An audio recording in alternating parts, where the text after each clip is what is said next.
Maintenir le cap du Bénin révélé, décourager les actes mensongers qui embrasent le peuple béninois sur les réformes contenues dans le PAG, telles sont les motivations du mouvement Mina Djangodo. Ce samedi 16 juin 2018, sous le leadership de leur présidente, les membres de ce creuset politique ont réuni leurs militantes et militants pour échanger avec eux sur les projets en cours d'exécution menés par le président Talon. Le Bénin entier est en chantier de route.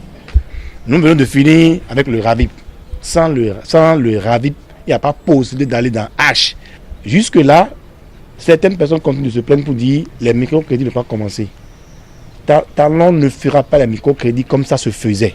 Il faut identifier qui a pris l'argent, dans quelles conditions la personne l'a pris et comment arriver surtout à rembourser. Irène Béancin, présidente de Mina Djangodo, revient ici sur le bien fondé de ces réformes.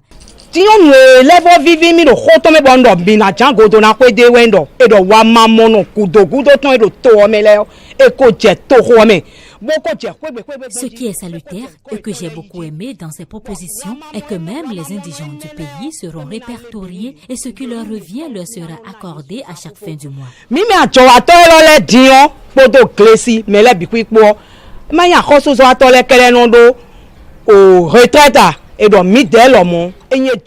Aussi, si les commerçants et paysans le désirent, auront-ils une pension mensuelle, ce qui les amènera à cotiser à la sécurité sociale. Au soir de leur vie, cette pension leur permettra de mieux vivre.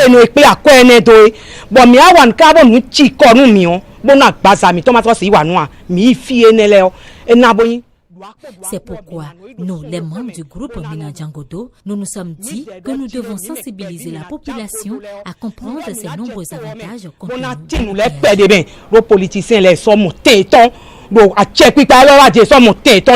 La question de la vente de l'essence frelatée dite Payo a fait également objet de débat. Il faut qu'on rappelle aux populations qu'il y a des choses également qui se disent comme le président de la République veut interdire la vente de l'essence frelatée.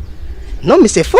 Il n'a jamais dit qu'il va l'interdire, il n'a jamais dit qu'il va supprimer, et il n'a jamais dit qu'il va enfermer les gens. Certes, le code pénal en parle, mais c'est pas comme ça qu'on veut faire les choses. Non. C'est une réorganisation de ce système. Réorganisation de la vente de l'essence frelatée. En quoi faisant? En installant des citernes un peu partout pour que l'ensemble de ces vendeurs puissent se retrouver autour de ces citernes pour pouvoir faire le travail proprement dit. Et nous savons tous les inconvénients que l'essence a sur l'environnement et sur la santé. Né en 2014, le mouvement Mina Djangodo est à sa 4e sortie politique.